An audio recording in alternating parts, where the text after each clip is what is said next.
श्रोता बंधुगण नमस्कार आमर अनुरण चैनल को आपण मानकु स्वागत। आजी आमे कथा सम्राट फकीर मोहन सेनापतिंक द्वारा लिखित से कालजयी सृष्टि मामू ग्रंथमालार द्वितीय अध्याय उत्तरराय वंश उपरे गोटे विस्तृत और रसमय आलोचना करबाकु जाउछु। आउ आलोचना आरंभ करिबा आगरु आमे आमर सेही स्नेही दर्शक मानंकु हृदयरु धन्यवाद जणेबाकु चाहिबो जो माने आम चैनल को माने सामान्य हेउ पछे किछि आर्थिक सहायता देई आमको उत्साहित करूछंती। सतरे आपण मानकर एही छोट सहयोग आम पई बहुत बड़ प्रेरणा।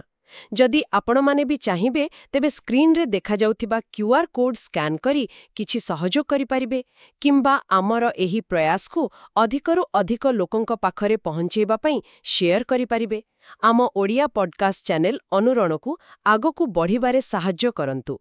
आउ एही कहानीर प्रतिटी मोड़ चरित्र मानकर गभीरता को भल भाबरे बुझिबा पई एवं परवर्ती अध्याय रे कोन घटिबाकु जाउछि ताहा जानिबा पई आम सहित शेष पर्यंत रहिबाकु अनुरोध करूछु। तेबे चलंतु आउ डेरी न करी आरंभ करिबा आजिर यात्रा। फकीर मोहनकर मामू उपन्यासर द्वितीय अध्याय उत्तरराय वंश एई अध्यायटी माने प्रकृतरे कहानीर मूल द्वार पकाउछि बोधे। एथिरे आमे मुख्य परिवारर इतिहास सेमानकर वंश आउ संपर्क विषय रे जानिबा ना। एकदम एटा होछि मूल द्वार। आउ देखंतु एटा खाली गोटे परिवारर कहानी नुहे ना। फकीर मोहन एते चतुरतार सह माने एही वंशर कहानी भितरे सेही समयर ओडिसा तार समाज राजनीति अर्थनीति ओहो सबु किछिर गोटे जीवंत चित्र आंकिछंती। एकदम जमीदारी प्रथा पुराणा परंपरा आउ सेतेबेले जो धीरे धीरे परिवर्तन आसुतिला सबु अछि एथिरे। तेबे आरंभ हेउछि दास परिवाररु। एमाने कि माने कहानी सह एमानंकर संपर्क कोन? दास परिवार सेमाने मूल कहानीर मुख्य चरित्र नुहंती किंतु लेखक सेमानंक माध्यमरे आमको मुख्य परिवार सह परिचित कराउछंती। कहानीर नायक जे नटवर दास तांको बापा गोविंद राम दास आ तांको पूर्वर तीनी पुरुष माने मोट चारि पीढ़ी सेमाने नरीपुर किल्लार जो सामंत थिले छोटराय तांको घरे छामुकरण भावे काम करुथिले। छामुकरण पदवी एटा निश्चय से समय रे गोटे गुरुत्वपूर्ण पदवी थिला। निश्चित भावरे छामुकरण माने तो सामंत बा राजांकर अति विश्वस्त लोक हिसाबपत्र चिठीपत्र राजस्व आदाय ए सब देखुथिले। अच्छा एटा खाली चाकिरी नुहे गोटे सम्मानजनक स्थिति थिला। आउ एई सेवा पई सेमानंकु पुरस्कार स्वरूप 50 मान निस्तर भूमि मिलिथिला इनाम हिसाब रे। 50 मान ओहो से समय पई तो बहुत जमी। आउ ए जमीरु जो धान मिलुथिला सेथिरे तांको परिवार चणुथिला बोधे। एकदम सेईटा थिला तांको जीविकार मुख्य आधार। आउ गोटे सुंदर परंपरा विषय रे भी लेखा अछि। कोन सेटा? प्रतिवर्ष सुनिया दिन माने ओडिया नुआ वर्ष आरंभ रे एई दासवंशरू केही जणे जाई सुनिया बेदी रे बसिथिबा सामंत छोटरायंकर श्रीछामुरे माने तांको सामना रे गोटे नुआ लेखनी आ गोटे तालपत्र भेटी दउथिले। अच्छा एक प्रकार अनुगत्य देखिबा भଳି। सम्मान प्रदर्शनर प्रतीक। किंतु कहानी आरंभ बेलकु ए प्रथा 5 वर्ष हैला बंद होई जायथिला। 5 वर्ष काहेकि बंद होई गला? एटा कोन किछि संकेत दउछि? बोधु हुए एटा बहुत कथा कहूछि। हुए तो सामंतंक प्रभाव कमी आसुथिला किंबा इंग्रेज शासन आसिला परे ए पुराना सामंती प्रथा गुड़िकर गुरुत्व कमी जाउथिला किंबा दास परिवार आउ छोटराय परिवार भितरे संपर्क रे किछि बदली जाइथिला कि कोन किए जाने। किंतु ए छोटो कथाटा से समयर परिवर्तन विषय भाबिबाकू बाध्य करूछि। ठीक कथा। एहा परे कहानी आमुकु नै जाउछि नरीपुर गढ़ आउ से मूल उत्ताहाय वंशर इतिहास आड़को। ए वंशर ना पछरे भी गोटे मजादार कहानी अछि बोधे। बेश रोमांचकर कहानी।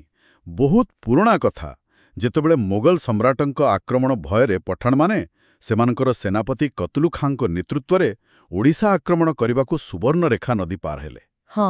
सेतेबेले उत्कलर स्वाधीन महाराजा सेमानकू रोकिबा पई गोटे बढ़िया योजना कले। की योजना? महाराजा राज्यर विभिन्न गुरुत्वपूर्ण जागारे माने जो बाट देई शत्रु पसी पारिबे सेठी सैन्य छाउणी बा घाटी बसैले। ए घाटी गुड़ी को सेतेबेले कुहा जाउथला चौपाड़ी। ओहो चौपाड़ी। ମାନେ ବର୍ଡର ଆଉଟପୋଷ୍ଟ ଭଳି? ହଁ ସେଇଆ, ସୀମା ସୁରକ୍ଷା ଚୌକି ଭଳି। ତାହେଲେ ଏହି ଚୌପାଢ଼ୀଗୁଡ଼ିକ ହିଁ ପରେ କିଲ୍ଲା ବା ଗଡ଼ ନାଁରେ? ଏକଦମ ଠିକ୍। ପରେ ସେଗୁଡ଼ିକ କିଲ୍ଲା ବା ଗଡ଼ ହେଲା। ଆଉ ନରିପୁର ଗଡ଼ ସେମିତି ଗୋଟେ ଚୌପାଢ଼ୀରୁ ତିଆରି। ଆଉ ଏଇ ନରିପୁର ଚୌପାଢ଼ୀର ଦାୟିତ୍ୱରେ ମହାରାଜା ଯୋଉ ବୀର ସେନାପତିଙ୍କୁ ପ୍ରଥମେ ରଖିଥିଲେ, ତାଙ୍କର ଉପାଧି ଥିଲା ବୀରବର ମଲ୍ଲ ମର୍ଦ୍ଦରାଜ ଉତ୍ତରରାୟ। ବାଃ, ବୀରବର ମଲ୍ଲ ମର୍ଦ୍ଦରାଜ ଉତ୍ତରରାୟ, କି ଦମଦାର ଉପାଧି! ତାହେଲେ ଏ ଉତ୍ତରରାୟ ଉପାଧିରୁ ହିଁ ବଂଶର ନାଁ ହେଲା ଉତ୍ତରରାୟ ବଂଶ। ହଁ, ଏଇଠୁ ହିଁ ଆରମ୍ଭ। ଏଇଟା ତାଙ୍କ ବଂଶର ଗୌରବମୟ ଆରମ୍ଭ। ଏବେ ଆସିବା ଏ ବଂଶର ପରବର୍ତ୍ତୀ ପିଢ଼ି କଥା। କିଛି ପିଢ଼ି ପରେ ଏ ବଂଶରେ ନବଘନ ଉତ୍ତରରାୟ ବୋଲି ଜଣେ ପ୍ରଭାବଶାଳୀ ଲୋକ ଥିଲେ। ତାଙ୍କର 4 ପୁଅ। ନବଘନ ଉତ୍ତରରାୟ। ହଁ, ଲେଖା ଅଛି ସେ ଜଣେ ଦୂରଦୃଷ୍ଟି ସମ୍ପନ୍ନ ଲୋକ ଥିଲେ। ଏମିତି କାହିଁକି କୁହାଯାଇଛି? କାରଣ ସେ ବୋଧେ ଆଗରୁ ଜାଣିପାରିଥିଲେ ଯେ ଭବିଷ୍ୟତରେ ପୁଅମାନଙ୍କ ଭିତରେ ସମ୍ପତ୍ତି ପାଇଁ କଳି ଲାଗିପାରେ। ସେଇଥିପାଇଁ ସେ ବଞ୍ଚିଥିବା ବେଳେ ହିଁ ନିଜର ସବୁ ଜାଇଗିରି ଜମି 4 ପୁଅଙ୍କ ଭିତରେ ସମାନ 4 ଭାଗ କରିଦେଲେ। ଏଇଟା ତ ବହୁତ ଭଲ କାମ କଲେ। ସମସ୍ତଙ୍କୁ ସମାନ ଭାଗ। ତାହେଲେ ତ କଳିର ପ୍ରଶ୍ନ ଉଠିବନି। ସେଇଠି ତ କଥା ଅଛି, ସମ୍ପତ୍ତି ସମାନ ବାଣ୍ଟିଲେ ସତ, କିନ୍ତୁ ସେ ତାଙ୍କ ଶେଷ ଇଚ୍ଛାପତ୍ରରେ ମାନେ ୱିଲ୍ରେ ଗୋଟେ ବଡ଼ ସର୍ତ୍ତ ରଖିଦେଲେ। ଆଉ ସେଇ ସର୍ତ୍ତଟା ହିଁ ପରେ ସବୁ ଓଲ୍ଟ ପଲ୍ଟ କରିଦେଲା। କି ସର୍ତ୍ତ ଥିଲା ସେଇଟା? କିଛି ଅଜାବ ସର୍ତ୍ତ? ସର୍ତ୍ତଟା ଥିଲା ଯେ ଯଦି ତାଙ୍କ 4 ପୁଅଙ୍କ ଭିତରୁ କେହି ନିଃସନ୍ତାନ ଅବସ୍ଥାରେ ମରିଯାଆନ୍ତି, ହଁ। ତାଙ୍କ ଭାଗ ସମ୍ପତ୍ତି ଅନ୍ୟ ଭାଇମାନଙ୍କ ଭିତରେ ବଣ୍ଟା ନ ହୋଇ ସିଧା ସବା ବଡ଼ ଭାଇଙ୍କୁ ମିଳିବ। ଓହୋ, ଏଇଟା ତ ବଡ଼ ଅସାଧାରଣ କଥା। ସାଧାରଣତଃ ଏମିତି ହୁଏନି। ଏହାର ପରିଣାମ କ'ଣ ହେଲା? ପରିଣାମ ବହୁତ ଦୂରଗାମୀ ହେଲା।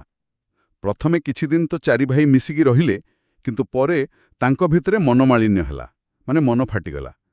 କାରଣଟା ସ୍ପଷ୍ଟ ନାହିଁ, କିନ୍ତୁ ଫଳ ହେଲା ସବା ସାନ ଭାଇ, ଯାହାଙ୍କ ନାଁ ଥିଲା ଅରିଦମନ, ସେ ଅଲଗା ହୋଇଗଲେ। ଅଲଗା ହି କୁଆଡ଼େ ଗଲେ? ସେ ନରିପୁର ଗଡ଼ ଛାଡ଼ି ପାଖ ଗଡ଼ ଫତେପୁରକୁ ଚାଲିଗଲେ। ଆଉ ସମୟ ସହିତ ତାଙ୍କ ବଂଶଧରମାନେ ଛୋଟରାୟ ଉପାଧିରେ ପରିଚିତ ହେଲେ। ତ ମୂଳ ଉତ୍ତରରାୟ ବଂଶରୁ ଗୋଟେ ଶାଖା ବାହାରିଲା ଛୋଟରାୟ। ବୁଝିଲି। ତାପରେ ଆସିଲା ସେହି ନିୟତିର ଖେଳ ଆଉ ନବଘନ ଉତ୍ତରରାୟଙ୍କ ସେଇ ସର୍ତ୍ତର କଥା। ହଁ, ଦୁର୍ଭାଗ୍ୟକୁ ଠିକ୍ ସେଇଆ ହେଲା। ନବଘଣଙ୍କର ଦ୍ୱିତୀୟ ଆଉ ତୃତୀୟ ପୁଅ, ମାନେ ମଝିଆ ଭାଇ 2 ଜଣ, ଅକାଳରେ ମରିଗଲେ। ଆଉ ସେମାନେ ନିଃସନ୍ତାନ ଥିଲେ। ଓହୋ, ତାହେଲେ ତ ସେ ସର୍ତ୍ତ ଅନୁସାରେ? ହଁ, ସେ ସର୍ତ୍ତ ଅନୁସାରେ ସେ 2 ଭାଇଙ୍କର ସମ୍ପତ୍ତି ସିଧା ଯାଇ ମିଶିଲା ସବା ବଡ଼ ଭାଇଙ୍କ ପାଖରେ। ସବା ବଡ଼ ଭାଇ ପାର୍ଥସାରଥୀ ଉତ୍ତରରାୟ। ଏକଦମ। ତାଙ୍କର ନିଜ ଭାଗ ତ ଥିଲା, ତା ସାଙ୍ଗକୁ ଆଉ 2 ଭାଇଙ୍କ ଭାଗ ବି ମିଶିଗଲା। ଫଳରେ ପାର୍ଥସାରଥୀ ପୁରା ଜାଇଗିରିର 4 ଭାଗରୁ 3 ଭାଗର ମାଲିକ ହେଇଗଲେ, ମାନେ 12 ପଣି। ଆଉ ସାନ ଭାଇ ଅରିଦମନ ଛୋଟରାୟଙ୍କ ପାଖରେ ରହିଲା ମାତ୍ର ଗୋଟେ ଭାଗ ବା 4 ପଣି ସମ୍ପତ୍ତି। ଏଇଠି ତ ଗୋଟେ ବିରାଟ ଅସନ୍ତୁଳନ ହେଇଗଲା। ଯଦିଓ ନିୟମାନୁସାରେ ହେଲା, ତଥାପି ଏଇଟା ନିଶ୍ଚୟ 2 ପରିବାର ଭିତରେ ତିକ୍ତତା ସୃଷ୍ଟି କରିଥିବ। ନିଶ୍ଚିତ ଭାବରେ। ଏଇଟା ହିଁ ପରବର୍ତ୍ତୀ ସମୟର ଅନେକ କଳି, ମକଦ୍ଦମା, ବିବାଦର ମୂଳଦୁଆ ପକେଇଲା। ଦେଖିଲେ, ଗୋଟେ ସର୍ତ୍ତ କେମିତି ଗୋଟେ ବଂଶର ଭାଗ୍ୟ ବଦଳେଇ ଦେଲା। ଏବେ ଆସିବା କାହାଣୀର ବର୍ତ୍ତମାନ ସମୟକୁ।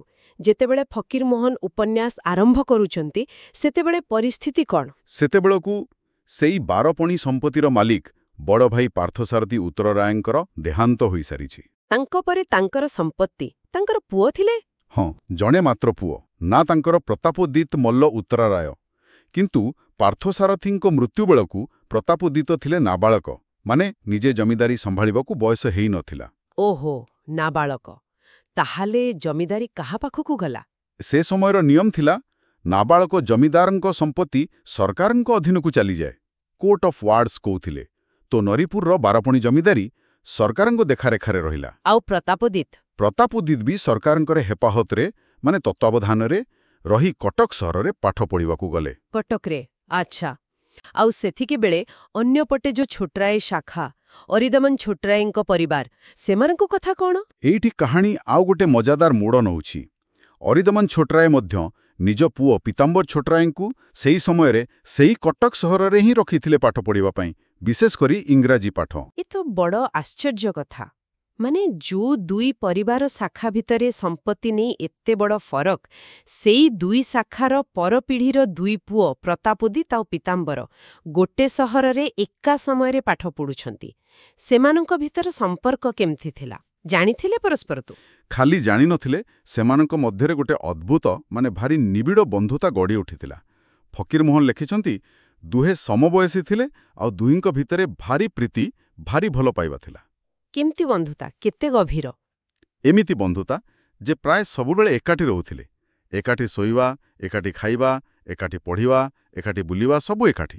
ଆଚ୍ଛା, ବଂଶ ହିସାବରେ ସେମାନେ ତ ଦାଦା ପୁଅ ଭାଇ ହେବେ, କିନ୍ତୁ ସେମାନେ ପରସ୍ପରକୁ ଭାଇ ନ ଡାକି ଭାରି ସ୍ନେହରେ ସାଙ୍ଗାତ ବୋଲି ଡକାଡକି ହେଉଥିଲେ। ସାଙ୍ଗାତ? କି ମିଠା ଶବ୍ଦଟେ! ଏଥିରେ କେତେ ଆପଣାପଣା ଭରି ରହିଛି।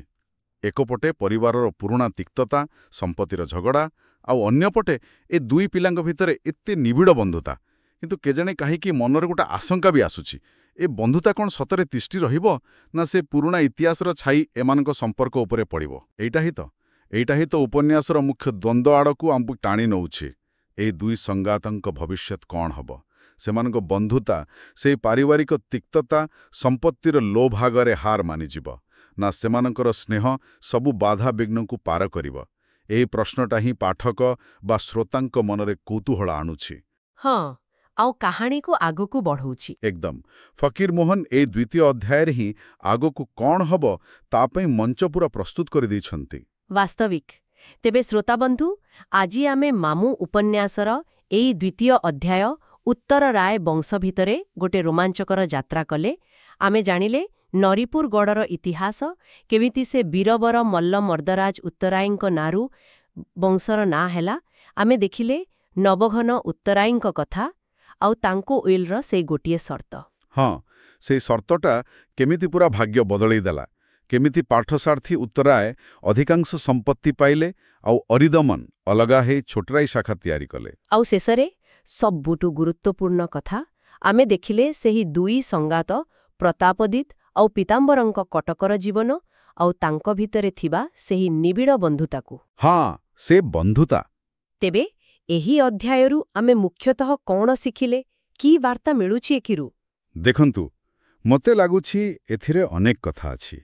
ପ୍ରଥମ କଥା ହେଲା, ଆମ ପୂର୍ବପୁରୁଷଙ୍କର ନିଷ୍ପତ୍ତି, ବିଶେଷ କରି ସମ୍ପତ୍ତିକୁ ନେଇ ଯେଉଁ ନିଷ୍ପତ୍ତି, ସେଇଟା ଆଗାମୀ ପିଢ଼ିଙ୍କ ଜୀବନ ଆଉ ସମ୍ପର୍କ ଉପରେ କେତେ ଗଭୀର ପ୍ରଭାବ ପକାଏ। ନବଘନଙ୍କ ସେଇ ସର୍ତ୍ତଟା ତ ବଡ଼ ଉଦାହରଣ। ହଁ, ସତ କଥା। ଦ୍ୱିତୀୟରେ, ଏଇଟା ସେ ସମୟର ସମାଜ, ଜମିଦାରୀ ପ୍ରଥା ଆଉ ଇଂରେଜୀ ଶିକ୍ଷାର ଆରମ୍ଭ, ଏସବୁ ଐତିହାସିକ ପରିବର୍ତ୍ତନର ଗୋଟେ ଚିତ୍ର ଦଉଛି। ଆଉ ସେ ସମ୍ପତ୍ତି କଥା, ସେଇଟା ଯେ ଖାଲି ସେ କାଳର କଥା ଥିଲା ତା ତ ନୁହେଁ। ଆଜିକାଲି ବି ତ ଆମେ ଦେଖୁଛେ ପରିବାର ଭିତରେ ସମ୍ପତ୍ତି ପାଇଁ କେତେ କ'ଣ ହଉଛି, କେତେ ମନୋମାଳିନ୍ୟ। ଏକଦମ। ଲାଗୁଛି ମଣିଷର ଏଇ ଦୁର୍ବଳତାଟା, ସମ୍ପତ୍ତି ପାଇଁ ଲୋଭ ଆଉ ସେଇଥିପାଇଁ ସମ୍ପର୍କ ଖରାପ ହେବା, ଏଇଟା ଗୋଟେ ଚିରନ୍ତନ ସତ୍ୟ ଭଳି। ଫକୀରମୋହନ ସେତେବେଳେ ଯାହା ଦେଖେଇଛନ୍ତି, ଆଜି ବି ସେଇଟା ସେମିତି ହିଁ ପ୍ରାସଙ୍ଗିକ। ଏକଦମ ସତ୍ୟ। ମଣିଷ ଚରିତ୍ରର ଏଇ ଜଟିଳ ଦିଗଗୁଡ଼ିକୁ ସେ ଭାରି ନିଖୁଣ ଭାବରେ ଦେଖେଇଛନ୍ତି। ତେବେ ଆଗକୁ କ'ଣ ହେବ? ଏ ଦୁଇ ସାଙ୍ଗାତାଙ୍କ କାହାଣୀ କୋଉ ମୋଡ଼ ନେବ? ପ୍ରତାପଦିତ ଆଉ ପୀତାମ୍ବରଙ୍କର ଏ ବନ୍ଧୁତା ସେ ପାରିବାରିକ ଇତିହାସ ଆଗରେ ତିଷ୍ଠିବ, ନା ସେମାନେ ବି ସେ ପୁରୁଣା କଳି ଭିତରକୁ ଟାଣି ହେଇଯିବେ? ଏଇ ପ୍ରଶ୍ନଗୁଡ଼ିକର ଉତ୍ତର ହିଁ ଆମକୁ ଆଗାମୀ ଅଧ୍ୟାୟରେ ମିଳିବ। ହଁ, ତେଣୁ ଏସବୁ ଜାଣିବା ପାଇଁ ଆପଣଙ୍କୁ ଆମ ସହ ଯୋଡ଼ି ହୋଇ ରହିବାକୁ ପଡ଼ିବ। ଆମେ ମାମୁଁ ଉପନ୍ୟାସର ତୃତୀୟ ଅଧ୍ୟାୟକୁ ନେଇ ଖୁବ୍ ଶୀଘ୍ର ଆପଣମାନଙ୍କ ପାଖକୁ ଫେରିବୁ। ଆଉ ହଁ, ଯଦି ଆପଣମାନେ ଚାହାନ୍ତି ଆମେ ଆଉ କେଉଁ ଓଡ଼ିଆ କାହାଣୀ, ଉପନ୍ୟାସ ବା କୌଣସି ନିର୍ଦ୍ଦିଷ୍ଟ ଅଧ୍ୟାୟ ଉପରେ ଏମିତି ଆଲୋଚନା କରୁ, ତେବେ ଦୟାକରି ଆମକୁ କମେଣ୍ଟ ବକ୍ସରେ ଜଣାନ୍ତୁ। ଆପଣଙ୍କର ପସନ୍ଦ ଆମ ପାଇଁ ଗୁରୁତ୍ୱପୂର୍ଣ୍ଣ। ଆଶା କରୁଛୁ ଆମର ଏ ପ୍ରୟାସ ଆପଣମାନଙ୍କୁ ଭଲ ଲାଗୁଥିବ। ଯଦି ହଁ, ତେବେ ଦୟାକରି ଏ ଆଲୋଚନାକୁ ଲାଇକ୍ କରନ୍ତୁ, ଆପଣଙ୍କର ବନ୍ଧୁ ଓ ପରିବାର ସହ ଶେୟାର କରନ୍ତୁ। ଆପଣଙ୍କ ମତାମତ କମେଣ୍ଟ ମାଧ୍ୟମରେ ଦିଅନ୍ତୁ ଏବଂ ଆମ ଚ୍ୟାନେଲ ଅନୁରଣକୁ ସବସ୍କ୍ରାଇବ୍ କରିବାକୁ ବିଲକୁଲ ଭୁଲନ୍ତୁ ନାହିଁ। ଆପଣଙ୍କ ଗୋଟିଏ ଶେୟାର ଆମ ଏହି ଓଡ଼ିଆ ଚ୍ୟାନେଲକୁ ଅନେକ ଆଗକୁ ନେଇପାରିବ। ଆମର ଆଗାମୀ ଆକର୍ଷଣୀୟ ଆଲୋଚନାଗୁଡ଼ିକର ସୂଚନା ସହଜରେ ପାଇବା ପାଇଁ ପାଖରେ ଥିବା ସେ ବେଲ୍ ଆଇକନ୍ ଉପରେ ନିଶ୍ଚୟ କ୍ଲିକ୍ କରନ୍ତୁ। ଆଜି ପାଇଁ ତେବେ ଏତିକି। ଆପଣମାନେ ଆମ ସହିତ ଏତେ ସମୟ ରହିଥିବାରୁ ବହୁତ ବହୁତ ଧନ୍ୟବାଦ। ପୁଣି ଦେଖା ହେବ ପରବର୍ତ୍ତୀ ଆଲୋଚନାରେ। ସେ ପର୍ଯ୍ୟନ୍ତ ବିଦାୟ ନେଉଛୁ। ନମସ୍କାର।